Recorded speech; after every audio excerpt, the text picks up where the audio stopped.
Hey. Hi. Just fixing my background here. I know, I'm trying to get set up. Wow. It's so dark because it's raining outside. This is very dramatic lighting. It's very dramatic. Very dramatic lighting. I can't believe you don't have a fancy light behind your computer. Oh, I also look like a ghost. Okay, so we need to fix that. I have a fancy light. That's the trick. Oh, it is like literally $18 on Amazon. You want a ring light? Love you, babe. Yeah, wow, okay. No, that's worse. Nope, it just reflects in my glasses. Oh yeah, your glasses. This is... Oh, that was on the low side. That's the worst. Okay. I mean, I look very pale. I mean, at least you can see my face, so. Your shirt I love, but also it like kind of makes me uncomfortable in a sexual way. Oh, would you like me to change my shirt? No, not at all. No, my God, do not change your clothes for me. I was just letting you know, I don't know why, but your shirt is very sexy. Thank you. I don't know why, it's just a line, but all right. Like, there's my cat. Hi, Vanessa. Hi, kitty. I'm trying to figure out what to do. I'm going to keep on working on this lighting situation.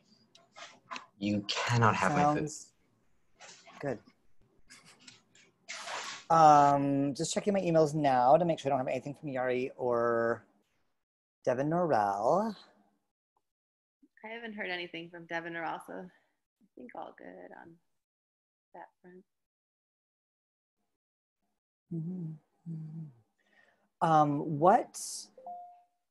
What would Only Human like to do in terms of introductions, saying a little bit? Oh, Devin Norelle says it's making here sign up again. That's fine. Okay, so Z must be on their way. Before 4:30, that is impressive, actually. So. Hey, real quick, Vanessa, I don't have the option to go live on Facebook. Can you try to make me like the primary host? See if that works. If not, do you have the option down there? I'm changing it right to you. You are way savvier than Yes, I got it. Thank you. Yeah.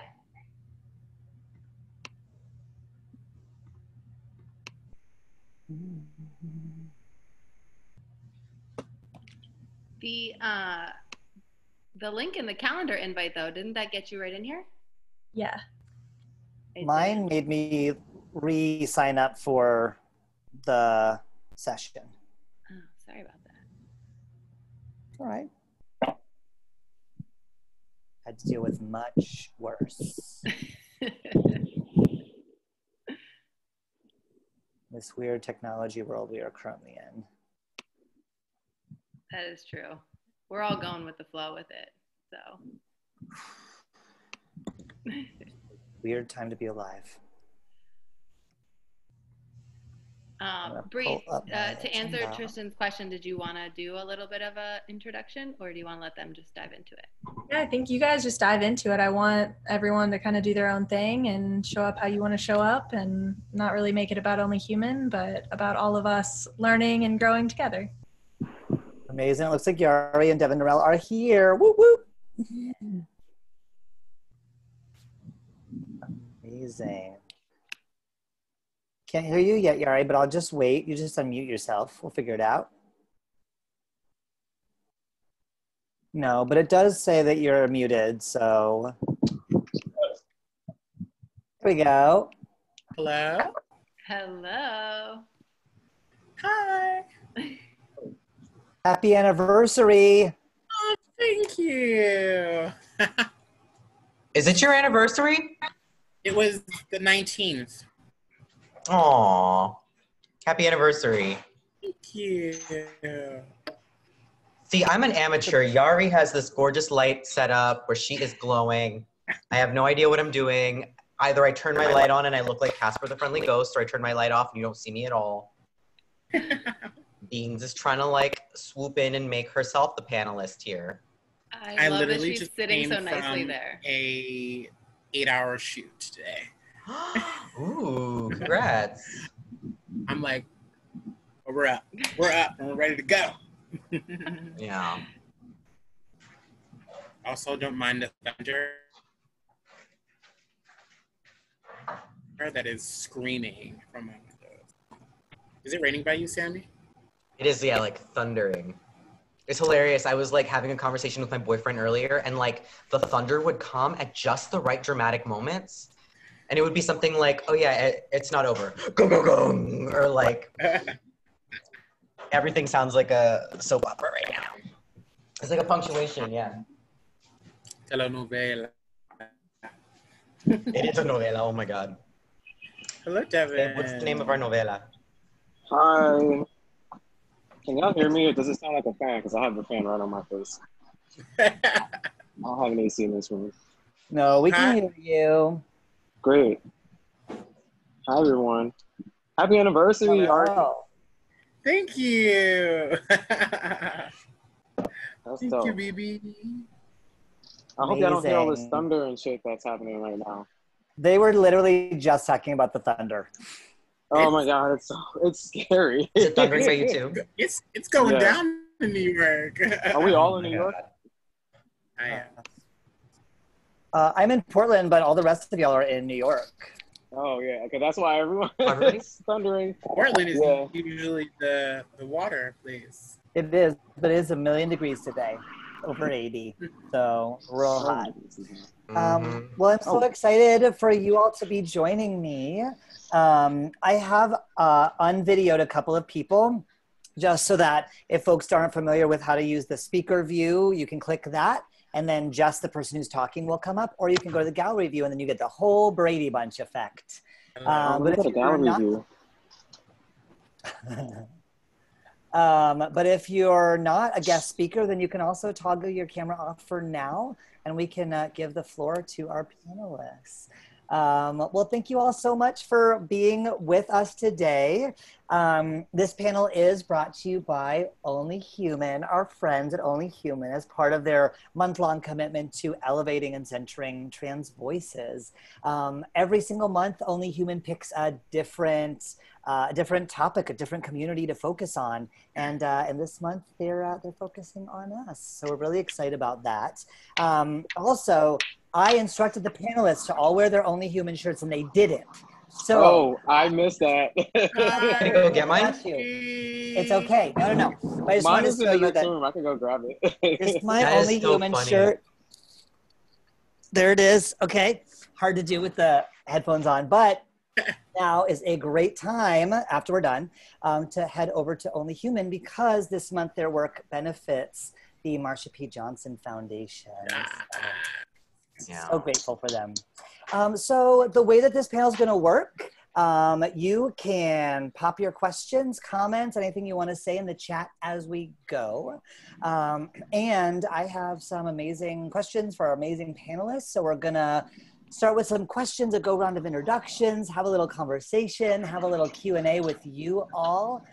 Easy peasy. I know that Yari came from an 8-hour photo shoot today, so we're going to try to make it nice and easy on Wow, Yeah, she did. Ah. that's a long ass shoot. Touch disclaimer. Amazing. Well, I would really love to start by doing a round of introductions. I would love to hear from each of my esteemed panelists a little bit about you, maybe where you're joining us from, any parts of your identities you want to bring forth into this space with us today. And if you'd like to share a pronoun, so folks in the chat can be using the right pronouns for you, I invite you to do so as well, but no pressure. Let's start with Devin Norelle. I was actually in the middle of changing my name to add my pronouns. And so, hold on, let me try to, okay. Hi, I'm Devin Norelle. I am a model. I am a lot of bit of a writer as of lately, and I'm also an advocate for the trans community. Sometimes I do, you have seen me maybe in a previous or prior Only Human panel doing gender training, if I may, and sometimes I do that with the Fluid Project. And when I'm not doing those things, just trying to hide in my house and or at a beach away from people that have COVID as much as I can. So yeah, that's all about me. Go check out one of my latest pieces on Teen Vogue. It essentially just says that you can't have a black movement without black trans people, and in order to find justice or to gain justice, you have to uplift the most oppressed in order for us to move forward. Perfect. Thank you so much. Now let's go to Jari. Tell us a little bit about you. What are you bringing into the space today? Yeah, hi, my name is Jari Jones, she, her. I am a model, actress, producer, activist. A lot of my work centers around inclusion of trans people, of Black people, and fat folks. You might have seen me recently as the new face of Calvin Klein. Breaking barriers for marginalized bodies.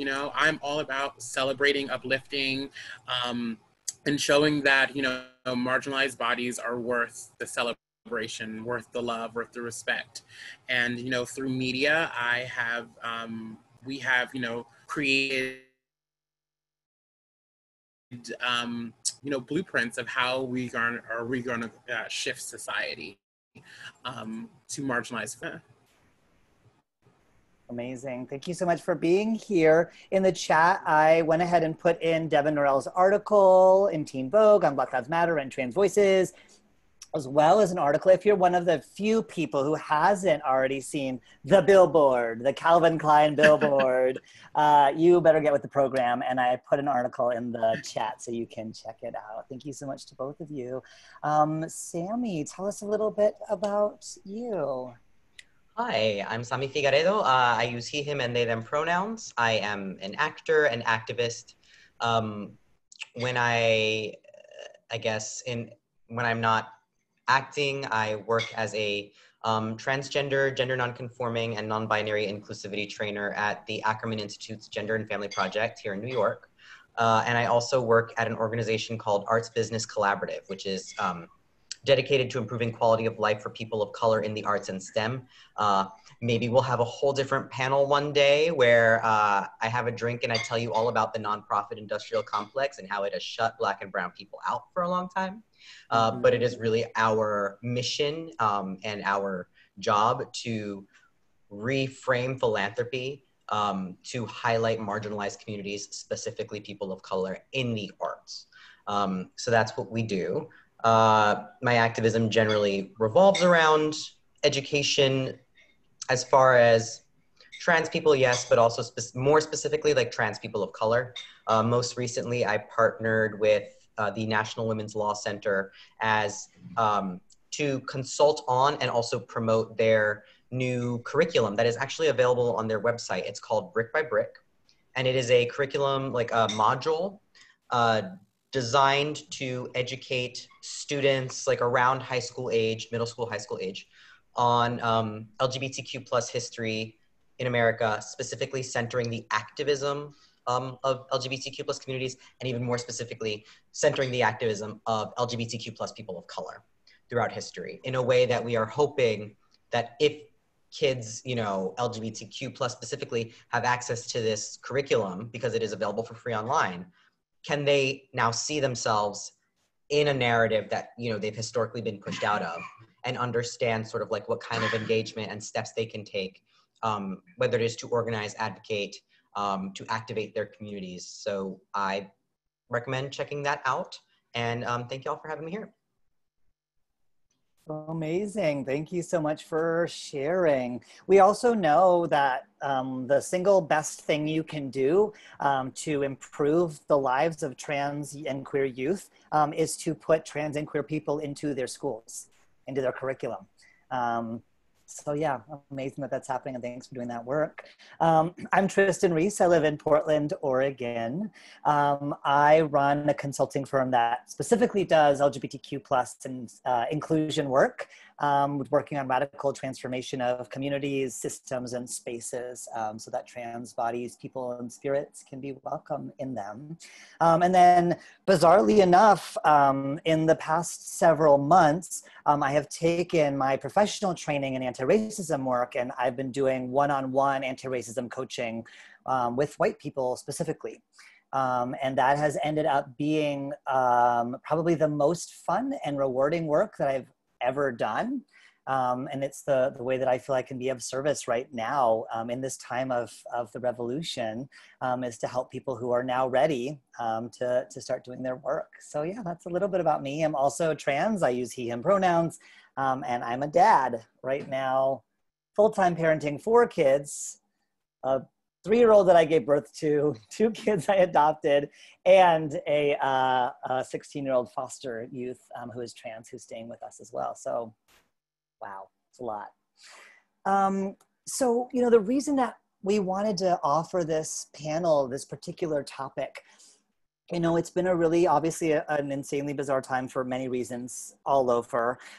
Pride Month kind of got subsumed into coronavirus. And then it also, you know, there was such an incredibly necessary focus on the movement for Black lives that there was a sort of this question about, like, can we do Pride stuff in July? Should we be doing Black Lives Matter stuff? But there's a pandemic. And it's like, no, we can do all the things. And in fact, we have to do all the things. And so really we wanted to take a moment, take an hour, which hopefully will be a little teaser for you to want to keep doing more of this work in your lives. To look at that, specifically that intersection around anti-racism, anti-Blackness, solidarity, support, allyship, accompliship, that's not a word, complicity, damn it. I don't know how to conjugate that word that way, but how to talk about trans voices of color, and what would it mean to have a movement, a trans movement that is actively anti-racist, what that could look like. And so I would love to start by checking in with the panelists. How are you all doing right now? And what is happening in the world that feels great to you? How are people showing up in a way that is making you feel seen, heard, valued, treated the way that you deserve to be treated, to use Jari's questions about spaces and welcome? Would love to hear, how are things going and what's on your mind when it comes to this topic right now? Yeah, I guess I can go first. Yeah, it's been a very interesting time, you know. I'm living this duality almost, you know, as being celebrated on high calibers, but also, you know, looking to the news and, you know, what's going on in the streets of, you know, Black people dying and, you know, Black trans women being murdered at high rates, right? So it's been interesting to see how people are navigating my feelings, right? Which has been interesting work, because usually, you know, Black trans women, Black women, are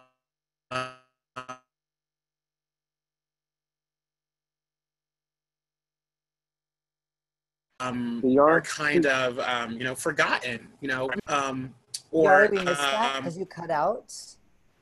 Uh-oh, can you hear me now? Yeah, I can, but I want to make sure that we don't miss anything. So you'd said, like, how people are navigating your feelings, and then that's kind of around when you cut out. Okay. It's good now. Okay. Yeah, just really, you know, watching people process, you know, what's happening to me in real time, right? People navigating how it's still going out. A little bit, yeah. I'm so sorry. I really want to hear what you're saying. Let me try this. Okay. Maybe go to Devin or Samy first, and then I'll see if I can fix this real quick. Great. Do either of you feel excited to chat?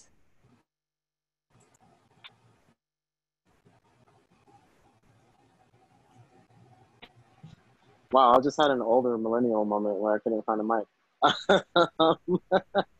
I would say, for me, it's still day by day. Like, as of recently, I've been feeling better, but definitely within the first all of June, I would say, like, not really coping very well with what was going on. I don't know if it was because of the continuing events, but also because my social media was completely saturated with death, that being Black death, and then being Black trans death, which is what Yari also just mentioned. That's a lot of people to witness or to know of to have died.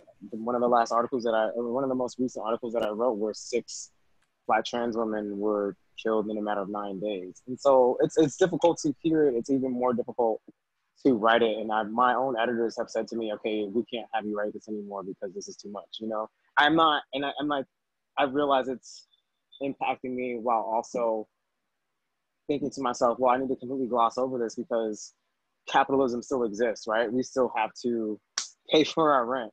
I need money. So it's just, I think so many different things compounded on top of the other that kind of leaves me in this, well, what do I feel like today? And I have to ask myself in a daily question. And I would say today I feel okay. I did a little bit more writing, and it was a productive day, and I didn't have to hear about anything negative. And so today I feel okay, but it has been, I would say overall, it hasn't been as easy to cope with everything that's going on. And then also feel sadness and disappointment in seeing allyship kind of only exist within that month of June. And now everyone has forgotten what's happened. We're still trying to make changes. We're still trying to carry on a revolution, but it seems like everyone outside of the folks that are getting killed don't give a fuck. Excuse my language, but that's kind of, it's just hard for me to grapple with all of my feelings in terms of what's going on right now. And yeah, outside of that, I would just say, you know, like writing, as depressing as some of the articles that I have written are, writing has helped a lot with coping. So, but today I'm okay. I appreciate that. Yeah, thank you. And I will say, you know, here in Portland, we have actually had a whole second wave of revolution happening. There was a sort of diehard crew of 100 people marching in the streets. And then when the feds showed up and started literally kidnapping people, now we're back to having thousands of people marching literally 24 hours a day. So, so yeah, it's been giving me hope as well for a more sustained movement. So thank you. Samy.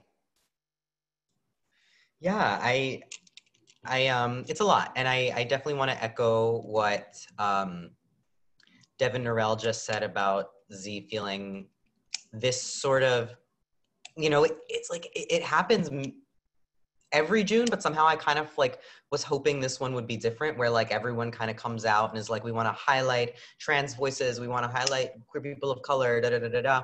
And then for June they love you, and then July 1st hits, and suddenly it's like, okay, where did everybody go? You know, so I am very excited about this. But also, you know, like one of my challenges has been to navigate like activist burnout. Walk a fine line, and I think that this is something we can talk about later, where I do feel like it is my lane as an activist to take on certain emotional labor, especially as a light-skinned person of color. I firmly believe that there are certain things I should be doing, and I do them. And, you know, that is not the complaint. The complaint is the work is, unfortunately, this is the state of our world, is that the work is not done. And so making sure I can navigate that, have the energy to do that, and not avoid burnout for anyone else in my community who would need it. What I've seen a lot, especially in like nonprofits and philanthropy work over the last couple of months, is a lot of people who want to release statements about how they're not racist without any follow through. I almost every day, I'm part of a like policy call with a lot of like cultural and arts institutions here in New York City about just generally like anticipating the economic fallout of coronavirus and reopening and various like policy issues to make sure everyone's okay, right? And not long after the death of George Floyd, we all got on a policy call, and a lot of, you know, for context, a lot of these nonprofit leaders happen to be white. Everyone is sort of talking about how awful it is, and obviously they stand with the African American community because that's how they say these things, and they're like, of course we're committed to being non-racist, and everyone kind of was going around saying that. And then a colleague of mine who happens to be a Black Puerto Rican jumps right on that call, and she's like, okay, that all sounds great, but here's the deal. We've been on these calls for months now. The reality is, as as funds are being cut, from the city's budget, as we reopen, as people face like higher costs of rent for their office spaces because rent is not canceled, which is wild, it's gonna be institutions of color that suffer first.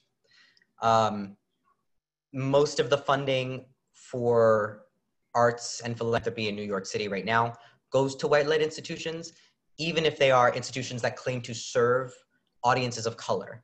The money just tends to go to white-led institutions.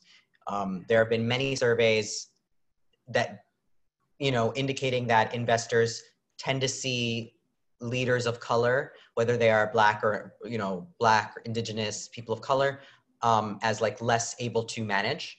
The reality is, like, even with funding cuts, most of y'all are gonna be okay. We are the ones who are gonna suffer. Some of y'all have some, actively racist people on your board. Some of y'all have partnerships with actively racist organizations or corporations or brand endorsements. If you all wanna say that you are anti-racist, what are you actually gonna do to show that commitment? And that is what she said, I'm paraphrasing. And no sooner had she said that than a bunch of the people on the same call, sort of like white-led, nonprofits, were falling back and saying all kinds of, like, I remember one woman saying, like, for some reason it really sticks out clearly in my head, that she's like, well, our organization makes art and art is inherently political, so we're doing our job. And a bunch of the same people who were all just like oh, we stand with African Americans, suddenly falling back like, hey, now you're accusing us of too much and this is sowing division among us and blah, blah, blah, blah, blah. And everyone who like seconds ago was saying they stand with a community of people that look like her were like accusing her of attacking them with nothing being done. So it's tough. It's tough for a lot of reasons. When we do this work, we see a lot of white allies just showing their ass. And then also at the same time, like as a result, she and I and several other arts-led organizations of color have started our own initiative that is still like in development. So we found the people who are really ready to do the work, great. But it also took realizing how many people among us were only willing to talk the talk. I don't think that's gonna go away. I don't think that's gonna change. I think it's a growing pain. We're gonna see it a lot. We're gonna see a lot of people who are unwilling to do the work. And I think that this is a time where we decide, what do we do when that happens? So I have spoken a lot. I'm gonna turn it back over to Jari. That's that.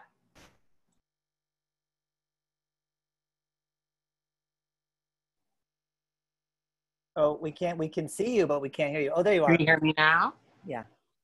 Sorry about that. Yeah, so it's like, as I was saying before, and thank you, Samy, like it's given me a lot more to think about as well, like, in terms of, watching other people navigate what we've been going through forever, right? And now that it's highlighted so, so big, it causes them to make quick decisions, and decisions where the microscope is on them, right? So within my field of work, especially fashion, so many brands are reaching out to me now, right? And I have to make the conscious decision of, are they reaching out because I can be their token Black trans girl, to help their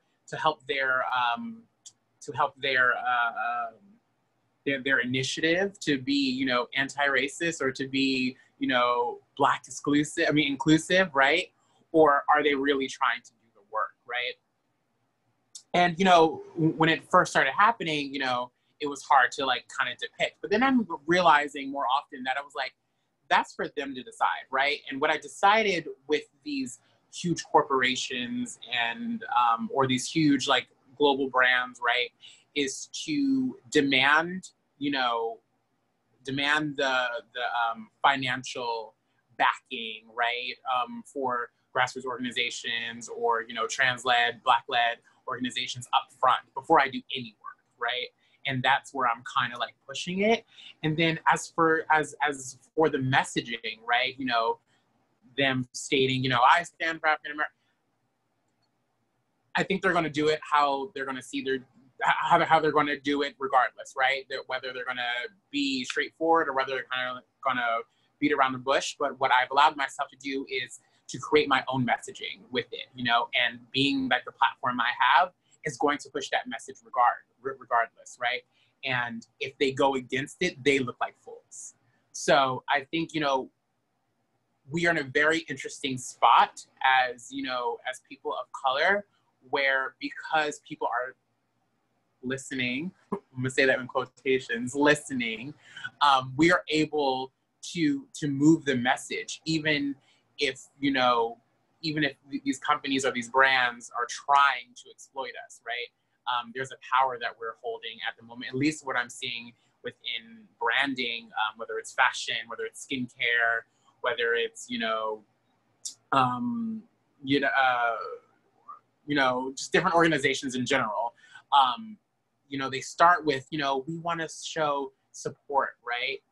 So now I'm going to force you to do it. I'm going to force you to move forward with it, and really hold you accountable to it. You know, I'm even putting in contracts where it's like, if you are not going to donate, if you're not showing receipts, I don't want my image, you know, a part of your product at all. And, you know, because Jari Jones at the moment is a hot ticket, right? They have to choose, and it's either fall or, you know, get with the program. It's been really interesting to kind of step back and see how, you know, these companies are going to navigate, you know? So I think so often it's trans people or people of color who are trying to navigate, you know, how we're going to move forward in these companies. So it's good to be on the other side for once. Amazing. Thank you so much. You know, we do have a question about transition here, which I'm going to skip over because that's just not the focus of this particular session. And I know that I can't speak for my other panelists, but I spend a lot of time talking about, like, when did I transition? And that's, you know, I'm excited to have a different kind of conversation right now. But I do want to go into that next question, which is, and take this one starting back to you, Samy, since it comes from what you are talking about. You know, in these situations where organizations are like, okay, right, you know, like Jari spoke to, where the wool has been lifted from our eyes. We may have judgment about why it was there in the first place, whatever, fine. The wool is lifted from our eyes. Holy crap, there's a problem. We need to do way better. We know that we need to have leaders of color at our organization at the table, as some people say. So then what are some ways that could shift? So like Samy, when that person asked that question, you know, when she said, like, what are you actually going to do? Rather than have people get super defensive, what would an anti-racist response to someone bringing that very useful information, what would it look like? How can organizations truly transform, not at the surface level, but all the way down? It's a really good question. And I think that, I mean, we could start with, I'm just going to keep on using that as an example because it happened. I'm going to say, like, step one in that situation for anybody who was on that call who, like, got genuinely defensive should have been really to sort of step back and examine why. Was that defensiveness rooted in anti-Blackness? And the answer for a lot of non-Black people, and I'm going to include, like, other people of color in that as well, because I think that we tend to, like, one thing that I've noticed, you know, over time, but also, like, especially now, sorry, my cat really wants her butt in the screen right now, is to, like, other non-Black people of color do have a tendency to, whenever we center on Black issues, there are certain non-Black people of color when somebody says black specifically, they're like, oh, no, no, people of color. I'm like, maybe what if right now I mean black? What about that? What if I want to focus this on black people? Because this is a epidemic of violence against black people. How about that? I would love for any non-black person to step back and reflect and decide if this is an anti-black thought. And maybe it is. And, you know, we are all, because we grew up in a white supremacist country and it was founded on those ideals. Sorry, not sorry. These ideas are ingrained in us and we have to unlearn them. We all do. Like in the same way that we have to unlearn issues of misogyny, issues of homophobia, transphobia. We have to unlearn certain thoughts that were instilled in us from childhood on up. So if you get defensive in a situation like that, maybe the first thing you do is take a step back and figure out why. What is it within you that made you defensive when somebody just simply asked you, what are you gonna do about it? Why didn't you first jump to, what are you gonna do about it? And once you work through those feelings, and by the way, work through those feelings on your own. It is currently not Black people's job right now to help you process those feelings. That's what I do. Call me. Listen, okay, there are plenty of therapists who, and there is, Trystan, there are people who are trained to like help you through this work. It is not your Black friend's job to be your therapist right now. So don't do that. And once you work through those feelings, examine what you're actually gonna do. When we're talking about organizationally, as in like this example, what I would love to see people, if they're gonna profess true allyship, give something up. So for example, a lot of these organizations, they've had boards that haven't rotated in decades, especially like long-standing organizations that have been around for a while. Those board members may have been there for 30, 40 years.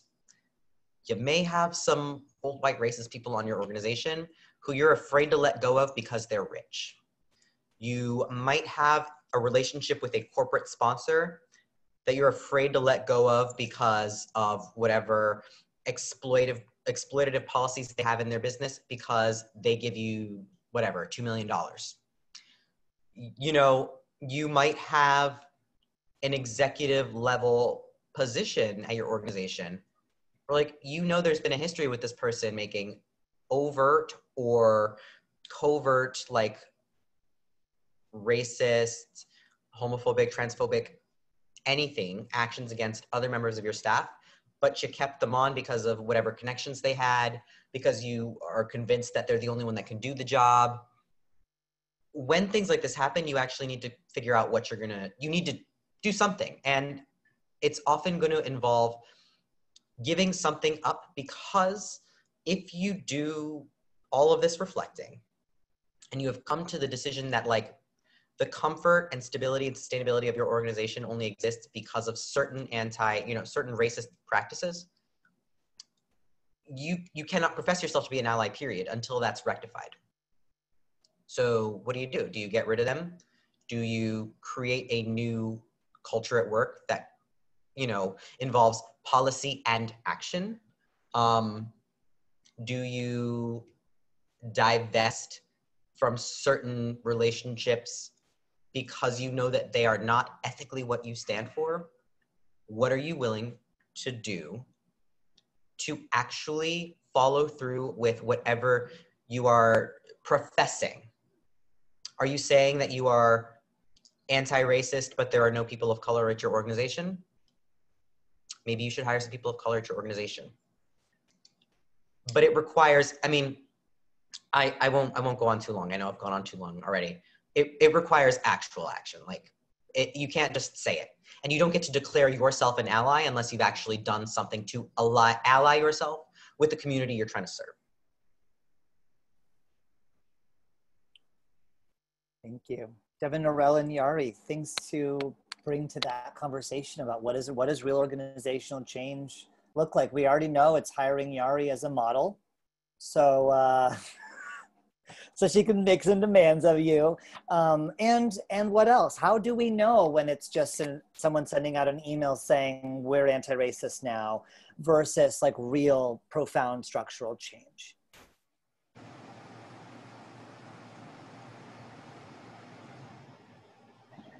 I'm gonna personally say, oh wow, I do not want to be highlighted. I'm just gonna personally say, and I think, oh, I hear someone's car. I think that this might have been mentioned in the question, but there's no other way really to circle back.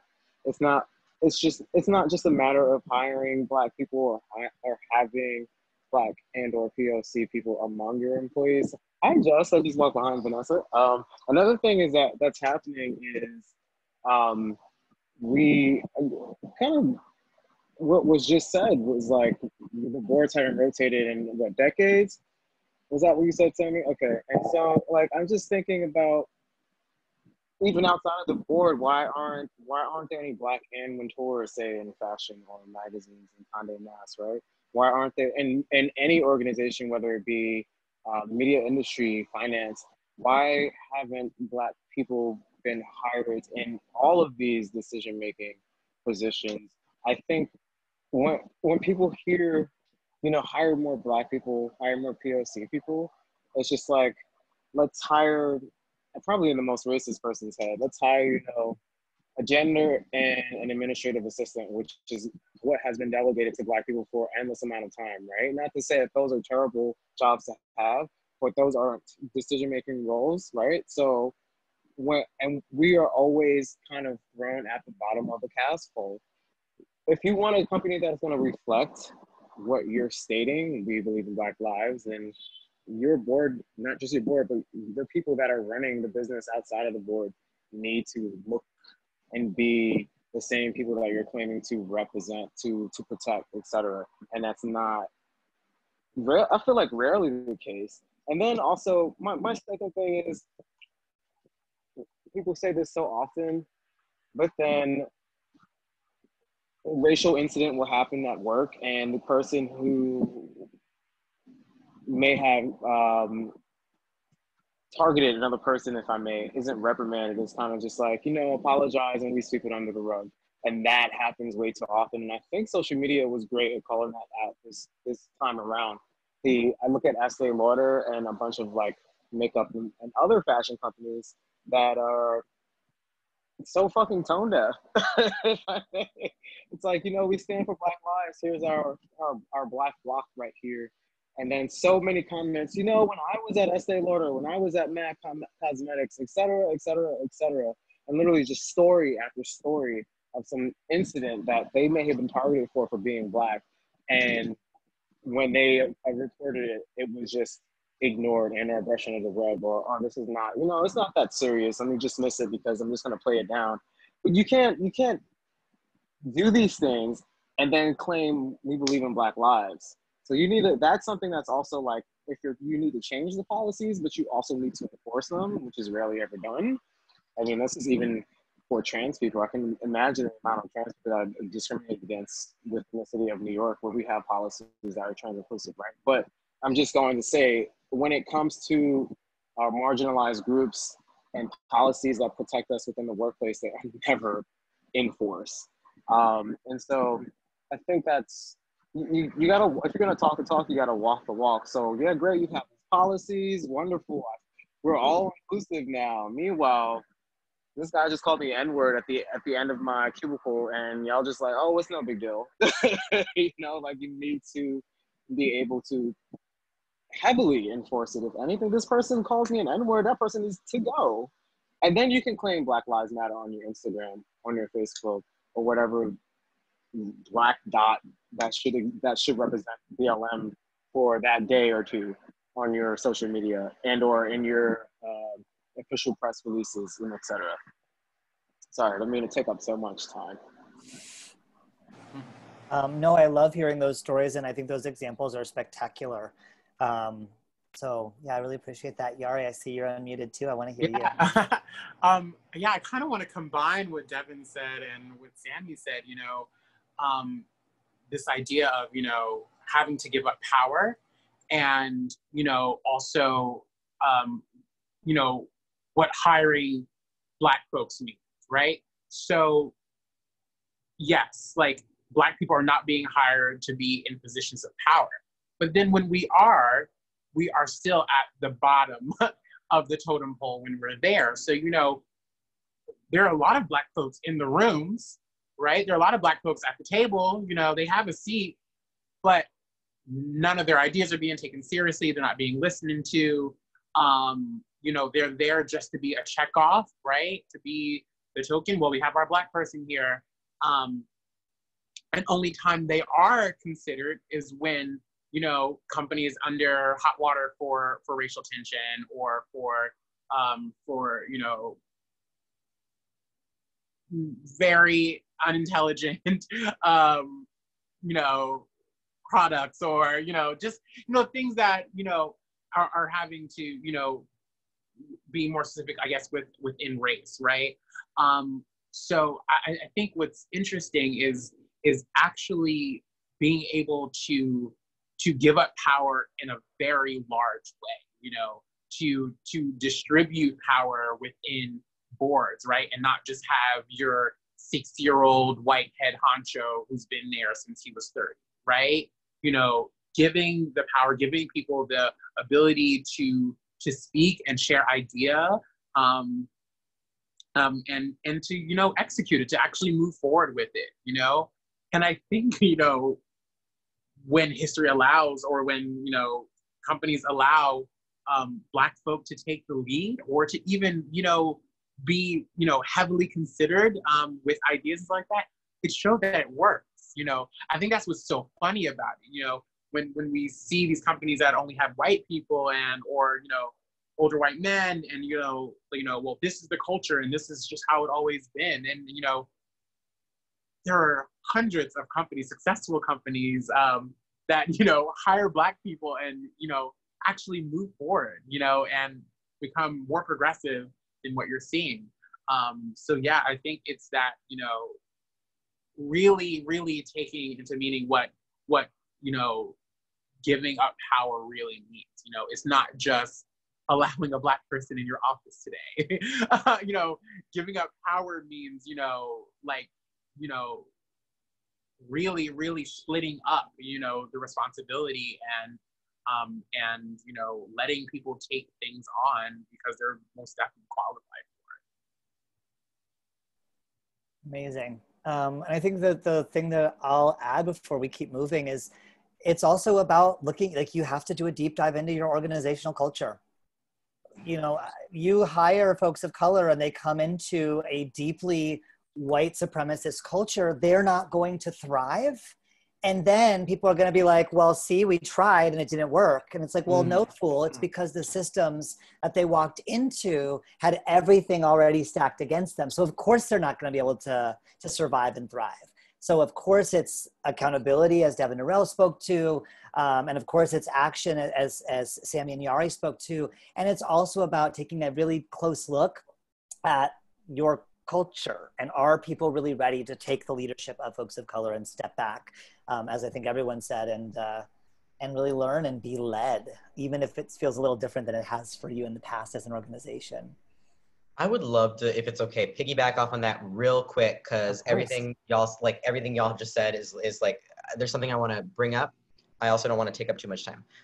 But this idea that, like, oh, there are some times where predominantly white-led institutions will hire somebody of color, and there's a great, I forget the name of the article.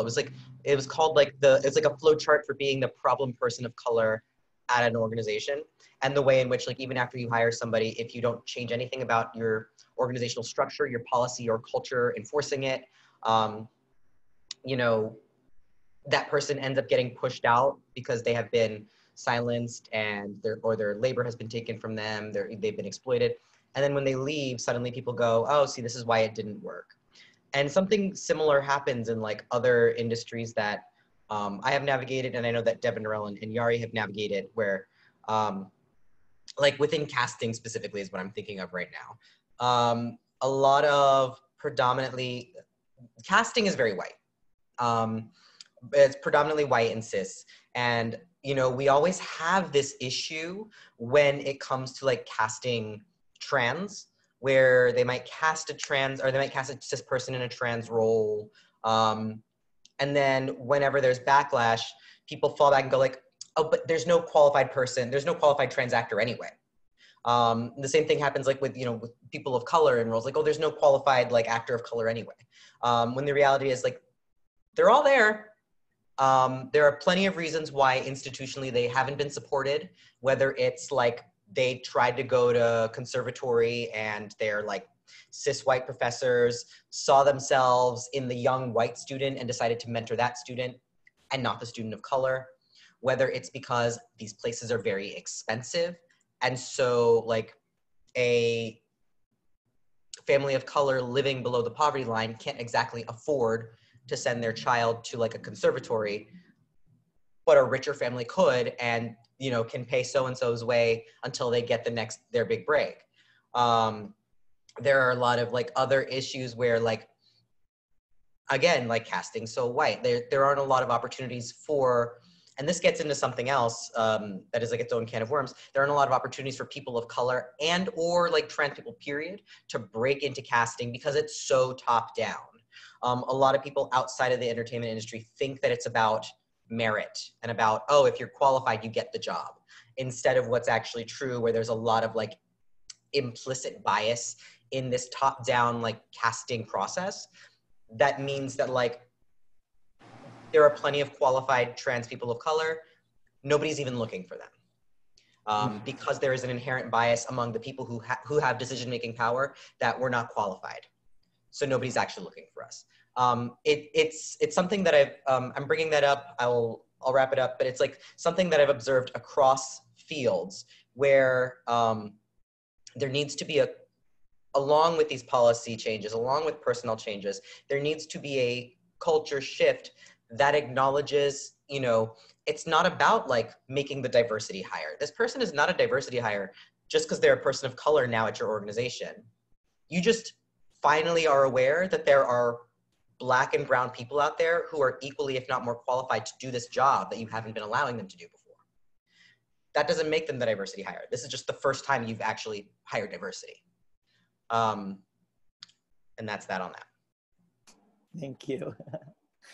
So the next question that is in the chat, which I really love and want to bring to you all and hear your thoughts on is, you know, I think in many different ways, you all three have touched on this idea of burnout, of sustainability, of trying to balance being an ally for folks that you're an ally to, of taking care of yourself and your own stuff that's coming up and doing the work, and not to mention like our friends and family relationships. Like, how are we supposed to do any of that too? Someone in the chat said that they go to an event, a rally every single week, and they've started to see the organizers, I'm gonna assume that the organizers are folks of color, starting to get tired. They can see it in their bodies. And of course, my first instinct is, why don't you just ask them what they need? But beyond that, how are you all sustaining yourselves right now? And what are things that people can do that isn't presumptuous, presuming a relationship that isn't there, to step in, to take on some of the burden, to help build in better community supports for those of you whose bodies are on the front lines all the time, or a lot of the time? I don't want to assume that you don't get vacation or break from racism. I hope and assume that you definitely do. But obviously you're still bearing the brunt of it. What does that look like for you? How are you sustaining yourselves, and what do you need from other folks?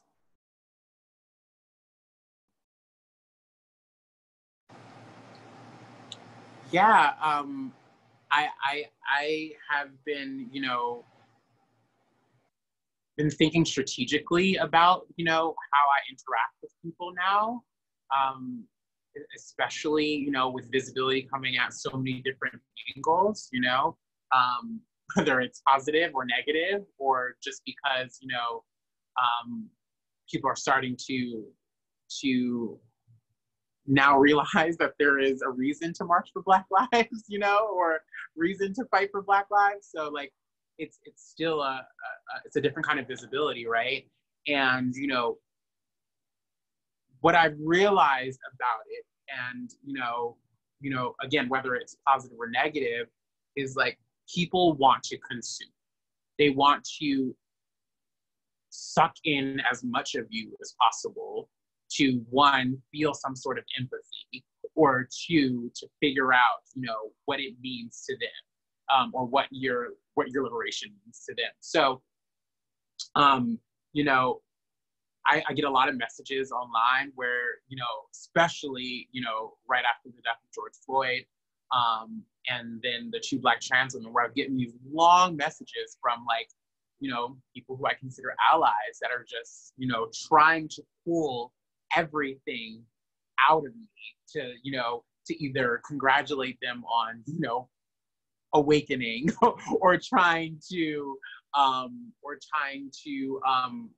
see how they can help me or, you know, aid me, but doing it in a way that they need to pull from me, right? Instead of just being like, hey, what do you need? How can I support you, right?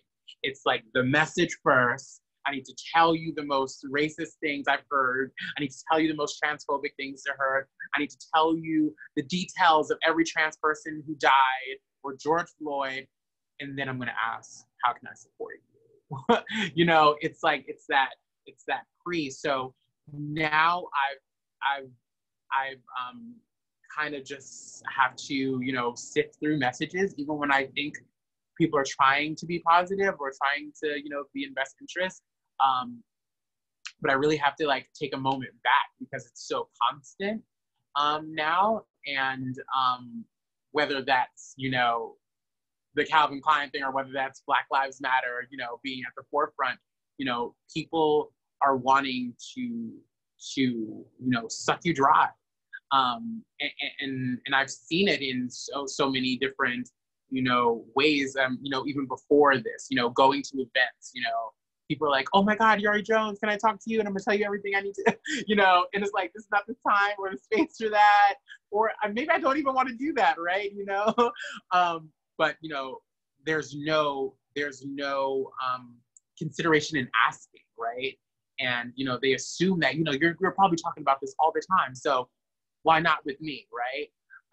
So I've really tried to take time and, you know, kind of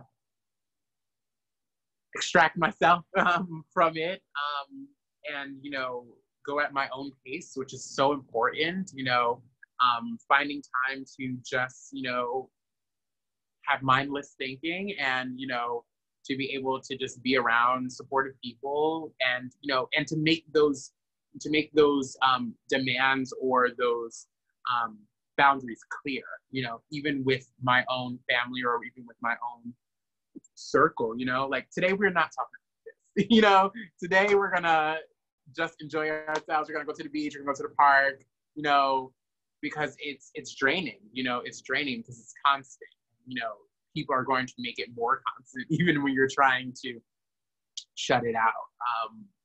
Yeah, it's trying. Definitely trying. Thank you.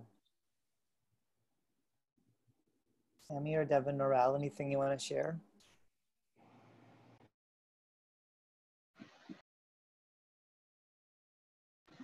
Okay.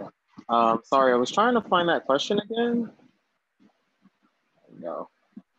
It was closer to the, oh, I found it.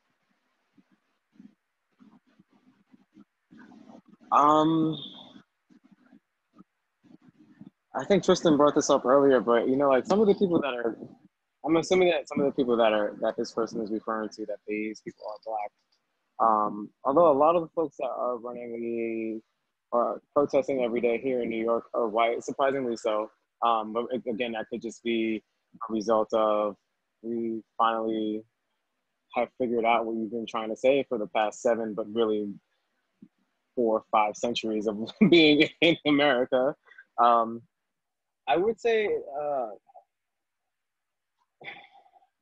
these people are tired right now, but I think for most Black people, like this, we're just eternally tired because we have to fight against racism every day. And so it's like, how can I help you picture some, you know, like living your entire life just trying to teach some new person every different day that this is racist and this is what racism looks like and this is systemic oppression and this is anti-Blackness and this is that. Like we literally encounter so many different macro and microaggressions on a daily basis, except for maybe if we like have, as we have been in the pandemic, have been home every day to our own selves and not hopefully living with a racist ass person.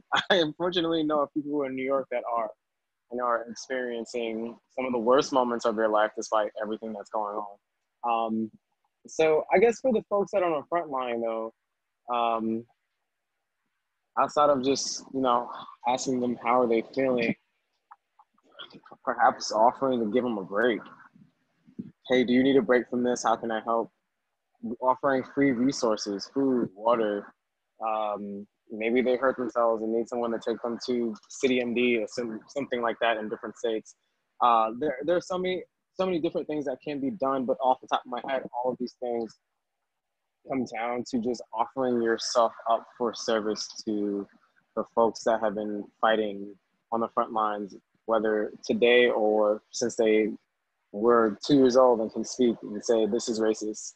I think,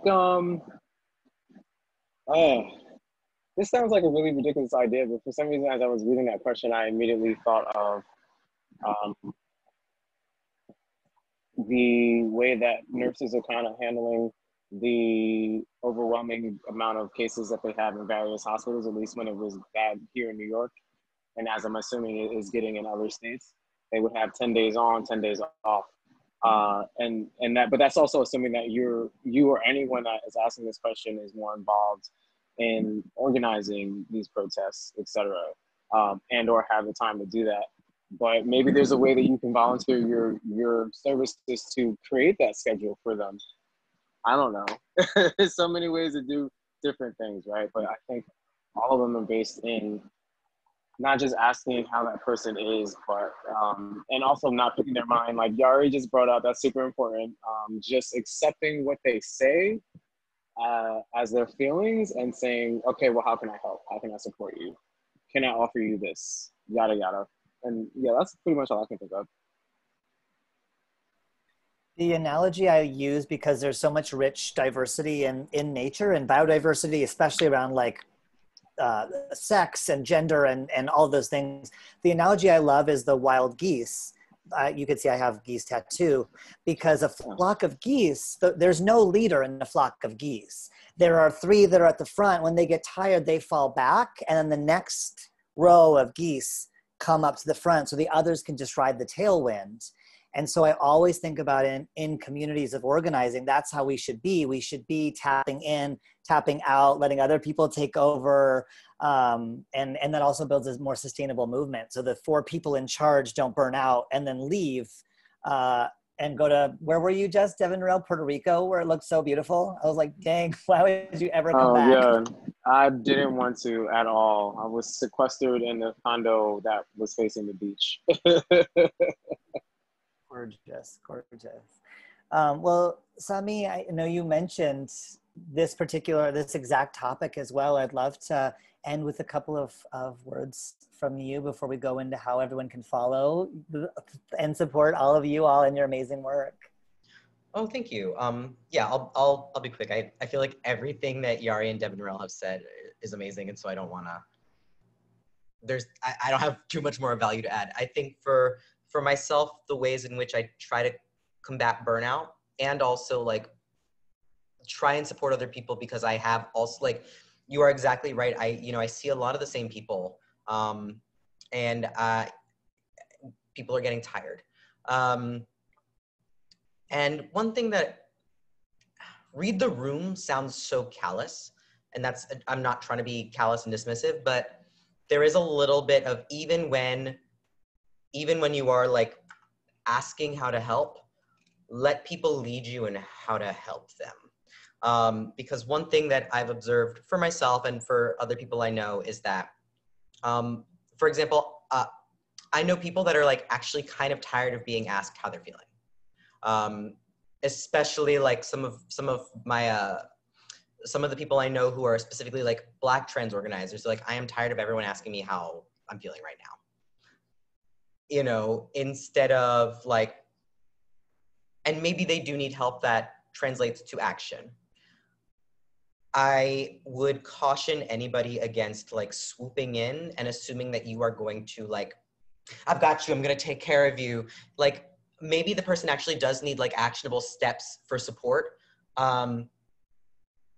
Don't demand that they let you know how you can help though. I'm not accusing anyone here of doing that. Like that's something that like I've observed though. Like don't demand that they let you know how you can help, but observe, because you know, if you've been going to a lot of the same activity, you're seeing the same people over and over again, and you kind of have a sense for what they're doing, and you know these people are getting tired, maybe you will eventually learn like what is the way that you can assist them. Is it assisting in like, you know, they're organizing a rally, they need someone to help them promote it because they just really don't want to look at Facebook right now. Is it like, it really can be a lot of different things, but like, let people lead you on how they can best be supported. Don't swoop in and assume that you know. Don't swoop in and demand that they tell you right away. They might eventually tell you, but it might take them a while to like gather their thoughts because they're mentally exhausted. But like, let that person lead you in however they choose to do it, without demanding additional emotional labor from them on what they need. And then for myself to combat burnout, I think one of the two most important things that have helped me are like deciding what my capacity is right now, and then enforcing boundaries. So Jari, I mean, I really love the words that Jari said about like people will suck in as much of you as they can to feel empathy.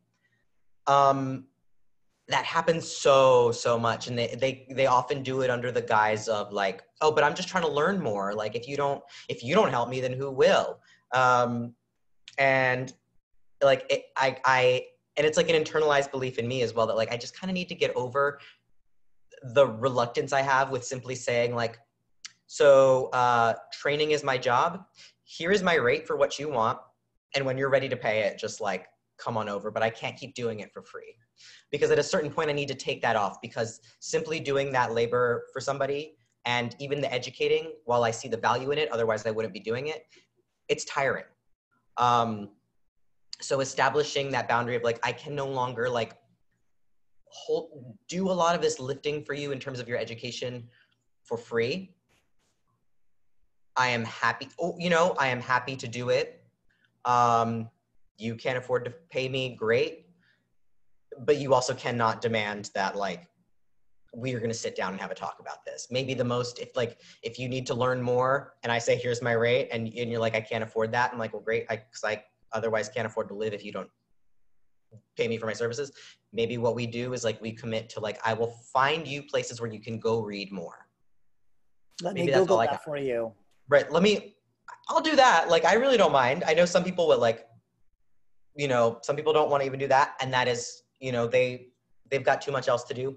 Fine. I'll Google it for you. But in terms of like, when I say the things that I am unwilling to do for free anymore, training on trans issues when it's like specific, even when it's specific to trans people, not even just trans people of color, is often very emotionally fraught for the communities that I'm working with, because there's often a lot of like, oh, but what about this? What about that calls on, without accusing anybody of like bias, but like it calls on like transphobic ideas, beliefs, things that have been ingrained in them. So like, for example, I might be called to speak on like trans people in healthcare. And this has actually happened. I had a medical professional like go back and forth with me about, oh, but what about the trans people that regret it later? And that's like, and it was an ongoing thing. I was paid to go head to head with this guy. We talked about it forever. That kind of work when it's like, that was my job at the time. And then I want to hang that hat up and kind of leave it alone. Having somebody do ask me all of that stuff in my off time after I'm already exhausted from doing it with this guy who is about to go on and treat people. So that gives me some cause for concern.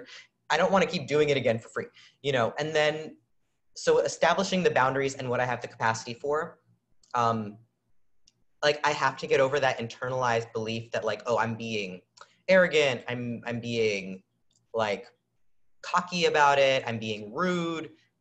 And sort of like remind myself like a mantra, like I deserve a break from that. in a way that a lot of activists do. So I would say don't demand that sort of emotional labor from them. And then oh my God, I am talking so much. I'm so sorry. We're just at time is the only thing. Okay, then I'm gonna shut up.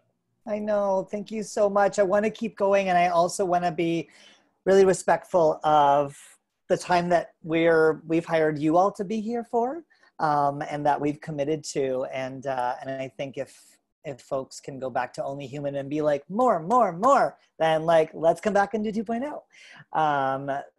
Yeah. So thank you so much to Samy and Devin Norelle and Jari for being with us. I put all of their social media handles in the chat.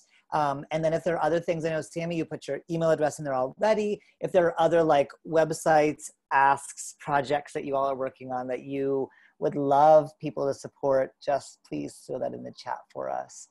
Samy, Devin Norelle, Jari, you're all incredible, amazing. Thank you so much for being with us today. It was a pleasure. Same, thank you. Thank you all so much for making this happen. Yeah. Thank you so much, everyone. Have a wonderful rest of your week. Bye, everybody. Thank you. Bye. Thank you guys so much. Bye, Thank Vanessa. you.